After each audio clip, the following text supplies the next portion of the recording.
It's a great day. My name is Che Brown, the Happy Entrepreneur, and welcome to the Happy Entrepreneur Show, the #1 business development and revenue focused late night show in the country where we are on a mission. And our mission really is to empower. Our mission is to inspire.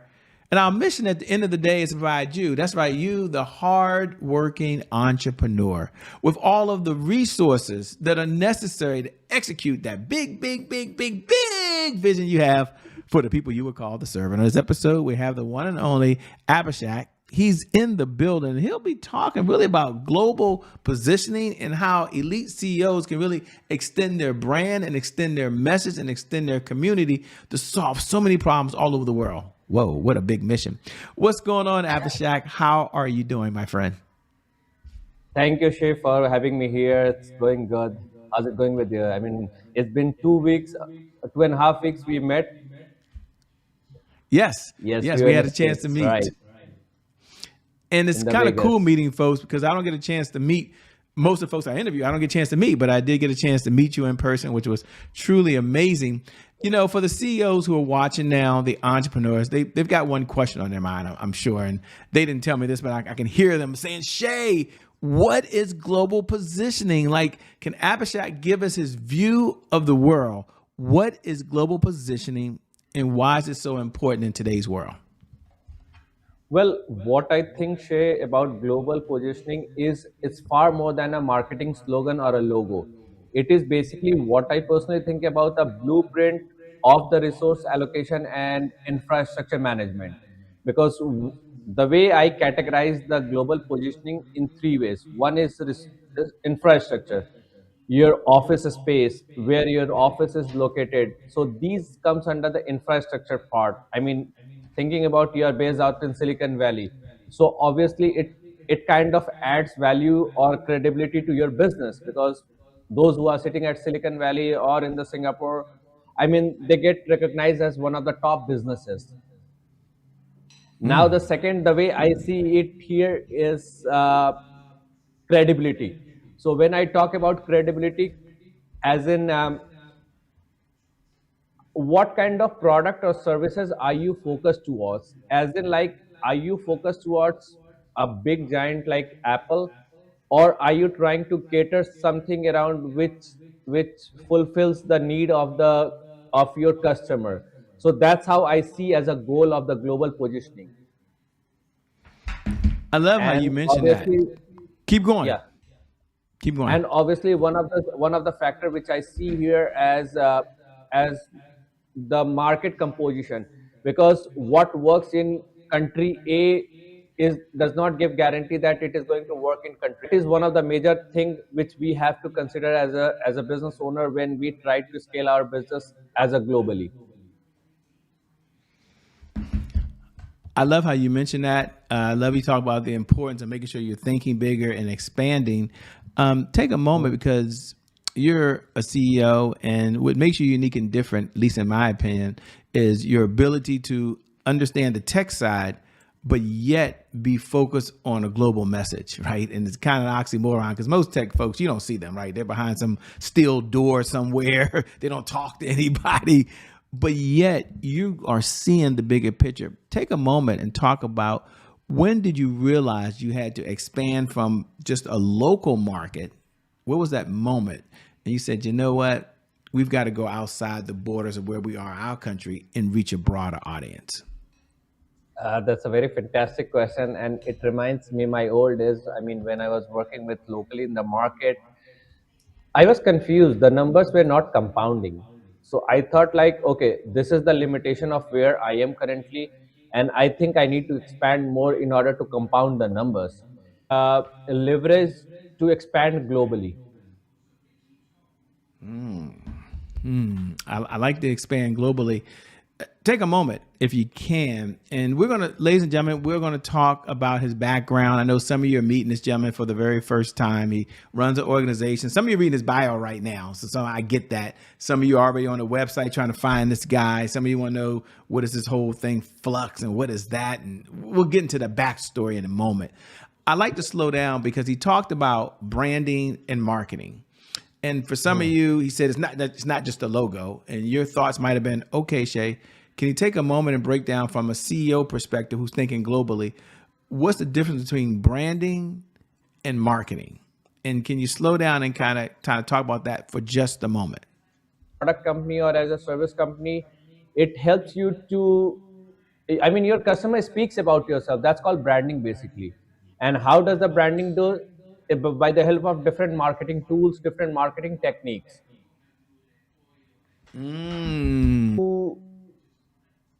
Before you tell about your service, before you tell about your company, you have already word in the market. That's called branding. It's kind of, I see as a credibility. Well said, by the way. And one of the things that I admire most about you're able to do, and I did see you in person, is be able to put together, be able to collaborate. Put together a team. Talk about the importance as a CEO being a leader of a team. What are 1, 2, or 3 qualities you look for leaders inside of your organization that really help you go globally? And the reason I say that is I said, man, this person's pretty good at working with multiple personalities, working with people from different perspectives and bringing them together. So the question to you, Abhishek, is what do you look for in the leaders who lead your organization globally? What's 1, 2, or 3 characteristics? One is obviously adaptability, because the one should not be rigid of what is working for here country A is going to work for country B also, because rigidity is something, I mean, until unless if you are not flexible or adaptable in different culture or getting into a different culture, it is one of the biggest challenge which you face. I mean, for when you are working with the American market, when you try to expand into a European market, they have a different sort of culture. America has a different sort of culture. Middle East has a different sort of culture. So when you are open for learning and try to adapt those culture, it is definitely going to help you as a leader to expand your organization or expand the process as a globally. Second, what I personally believe in is no time foundation. Continent, it is 10 a.m. in the morning, right? So you should be flexible about your goals, your. So these are the couple of factors which I personally see that, okay, if you have these kind of traits, it is going to definitely add value to the, and a leader should be an active listener, because one of the biggest challenge which I am seeing, or I hope Shay, you will agree on this part, is that the leadership fails when they stop listening. Correct me if I'm wrong. Correct. They see that, okay, whatever I am saying is right, the other person is wrong. That we should embrace that time frame, and we should be open for learning also. I love it, by the way. I love how you're thinking there. We're going to slow down for a moment, Abhishek, because there's folks who are listening, and no matter how popular you are, no matter how famous you are all over the world, there's someone who's meeting you right now for the very first time. And they said, Shay, I'm currently in the kitchen cooking dinner right now, and I'm listening to this podcast, but I have no idea who this guy is, right? Someone else right now might be listening in their AirPods or listening on a plane right now. And we thank all of you for listening and watching, because without you, we don't have a show. So thank you so much for spending time with us. We appreciate you. Abhishek, take a moment, if you can, and do 2 things. Tell them your backstory, which is who are you, so they know who you are. And then what led you to doing what you're doing now and being so passionate about it? So when I talk about my professional background, I was working for a technology company over a decade, and sales was always my forte. So I did my MBA in sales and marketing. Wanted to get into sales and everything. After working over a decade for the technology company, one fine day I was sitting in my balcony, and I asked a question to myself: what I am doing, the work which I am doing right now, does this align to my dream? And then I called my wife and I called my family and I said, I am going to quit my job. That's it. Let's start something new with the life. Let's take a risk, see how it goes. So then I formed a technology company. After a couple of months, then I started this event company, the conference company. And were you ever worried that it wouldn't work, that you would fail, that you might lose everything along this journey? And if you were worried, how were you able to be fearful and still take action? Or how were you able to be, know it's not perfect, but still take action? What was the mindset? And that's the question. What was the mindset for you to proceed, although there were no guarantees, man? It wasn't promised that it was going to work out. Obviously, one of the biggest fear in the mind is that whether it is going to work or not. So any which ways, if I had not started the business, it was not working. So it was a kind of risk which I took, and I said, let's do this. The worst could happen is it is not going to work. But if you think about what is the other side of that, if it is going to happen, if it is going to work, then it is going to keep closer to your dream. And that's what my dream helps me, my dream motivates me to take risk and get into this path. Yeah, I like that. And, you know, you were able to scale the business. You were able to have multiple. Honestly speaking, being into the, yeah, I'm sorry, Go ahead. I'm saying being fearful is one thing, but one day we have to lose something, right? Are you Yes. ready for that or not? Are you ready to take the risk or not? That's the biggest question. And That willing to having in the fail. mind, yeah. See, failure is a part of success. The way I see that failure is a part of success. I mean, whenever you cook food, correct? That's what I think around. Then that leads us to another track, by the way, which is, I think, still spot on in our conversation, which is, what do you, why do you feel, and this is a loaded question, but you can handle it. Why do you feel entrepreneurs have trouble, I will say, really scaling globally, especially in positioning themselves? So they want to scale globally, but they struggle with positioning. What's one or two things you would say to that entrepreneur or that CEO? Cultural adaptation, first thing is that. Because what is going to work in US market does not give guarantee that it is going to work in India market. So till the time if you are not understanding their culture market, it is going to be one of the biggest challenge to survive in that market. Also, what we see here is that we try to work around, are we trying to fulfill the need of the market, or are we trying to be liked by the market? This is one of the decision which we have to make as a small company, as a mid-sized company. When you try to enter into a global market, you need to understand one thing, that first of all, to make yourself stable in the global market, you have to satisfy the need of the customer, the local niche basically. One of the other challenge which I face, which I see that is resource allocation. Someone is very good in American market, that does not give guarantee that they are good in European market, because they have their different cultural barriers, political politics, current. I mean, there are many factors which we have to keep in mind in order to work in that specific country or continent. Well said. And I think as you were speaking, it kind of led me to ask another, I'll say, unfair question. But the question in this case really are, okay, we understand that there's different markets. Got it. Understand you got to position yourself differently, whether you're going to be liked or provide a service. Got that.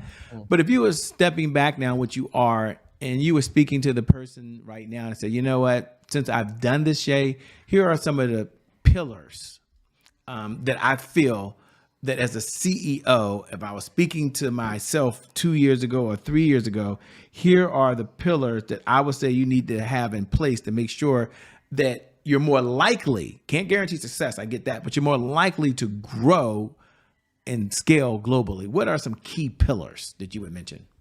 So the first key pillar which I will say is SOP. There should be a standard operating process for or procedure for all the work which you are going to do when you are trying to expand it globally. Because when you have SOP in place, the things align, get aligned. It does not work as like you work on your own whims and fancies. No, there is a set process and everyone has to follow.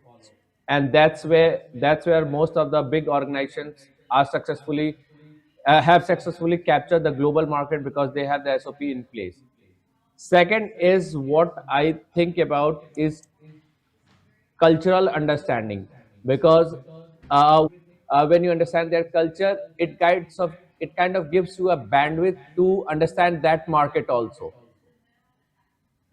The second is, obviously, the money plays an important role. You should be, I mean, you should have enough money backup, that if something goes wrong, you are ready to pivot yourself.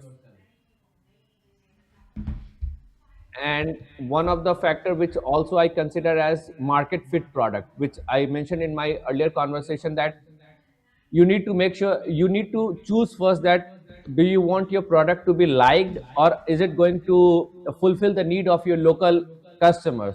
Because what the way we see around is that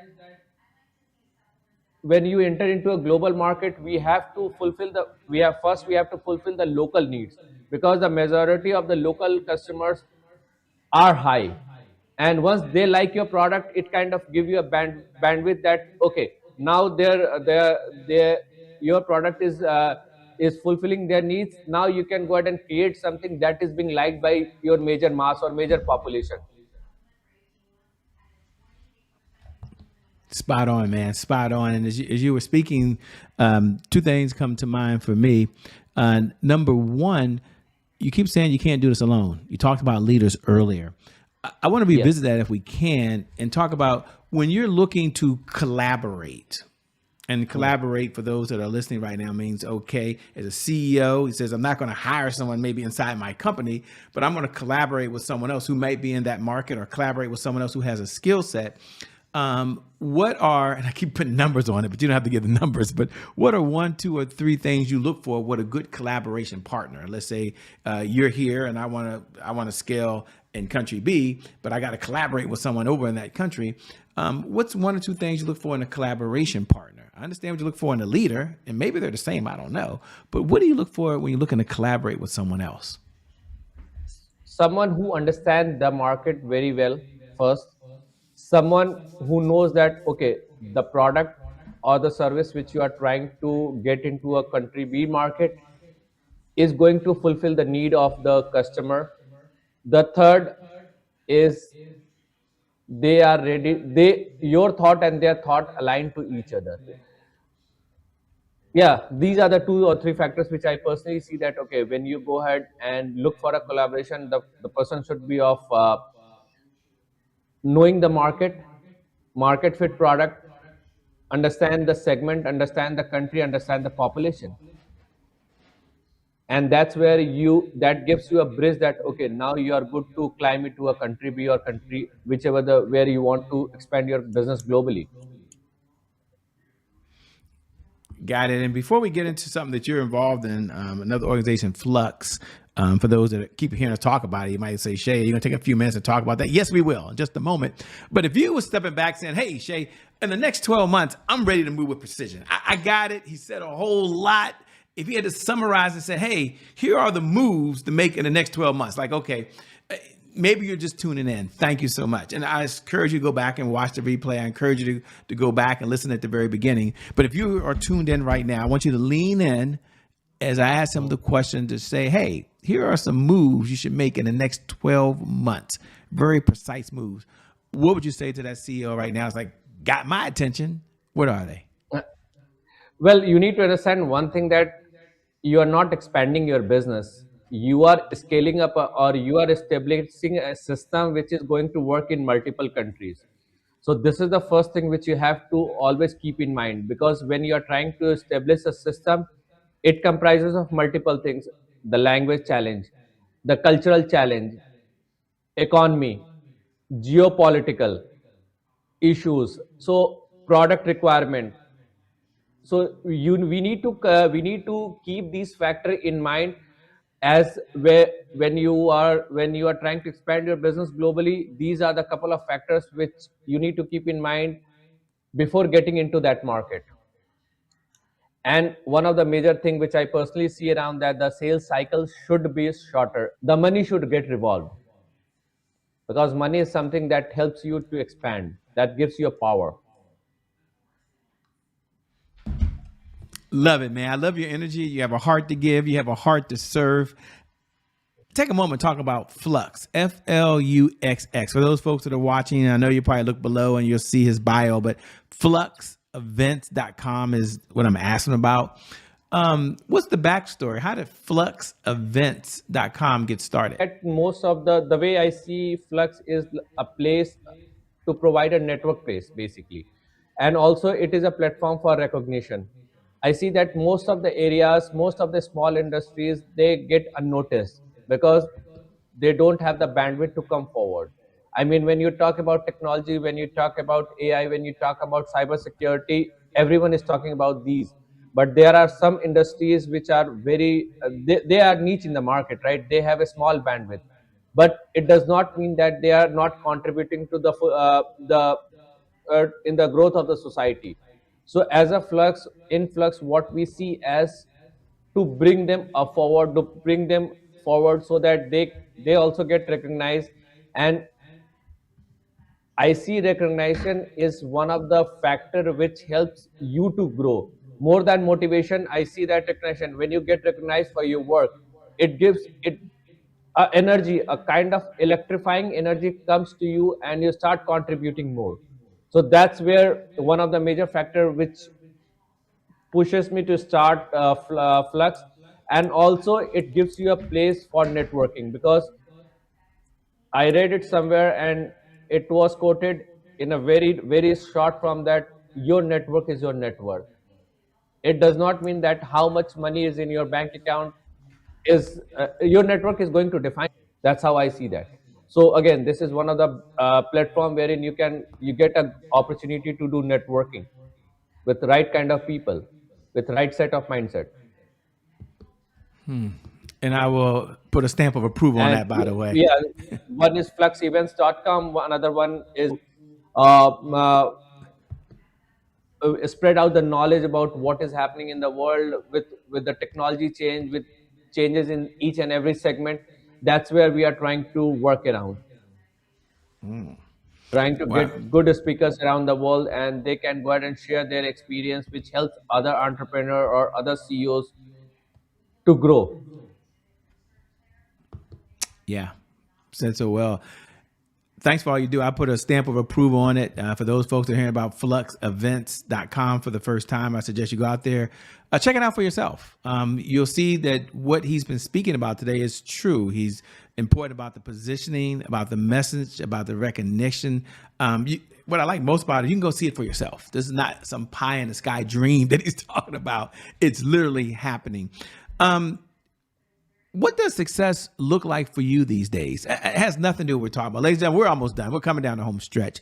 But when you think of success for where you are in your life right now, for where you are in your business, what does it look like for you today? What does it feel like for you? Well, for me, the way I see success is when I go to the bed, I get a feeling that, okay, I tried to help someone and he is happy. When I see a smile on someone's face with the kind of effort which I do, that makes me happy. That's how I define the success. Because, friend, What do you do for fun when you're not out saving the world, when you're not out making a difference for others, when you're not out expanding globally? What do you do for fun? me, for fun, I love to read and traveling. That's cool. That's cool. It's always good to have a hobby, to do something that you really enjoy. Yes. As we come down the home stretch, the last question for folks out there who want to connect with you, they're like, Shay, I like the conversation. What should I do? Where should I connect with this guy? Should I go to a website? Tell them, number one, what type of clients you're looking to work with, if any. I'm not sure if your firm's taking on any clients. And number two, where can they connect with you? Where should they go if they want to just stay in this conversation and learn more about you, my man? You can always find me, search it for Abhishek Narayan, and I am there. Great. Find me. He ain't hard to find. I agree with that. Let me say thank you so much for being on the Happy Entrepreneur Show, man. I appreciate it. You have a heart to give and a heart to serve. Thank you for seeing you in Philippines. Thank you to viewers. Thank you for tuning in, by the way, because without you, well, we don't have a show. So I never get tired of reminding you every night at 11 p.m. Eastern Standard Time, no matter what's going on in your life, whether you're doing really, really well and you're expanding globally, you're going to that next level. This is your time. Or if you've been hit with the punch that you never saw coming, the one thing I do know is that you have a fresh start. You have a fresh opportunity. And for you watching right now, I still believe your best is still yet to come. Your best is yet to come. Your best is yet to come. With that being said, my name is Shay Brown. I'm out. Peace. We'll see you all on the other side. God bless.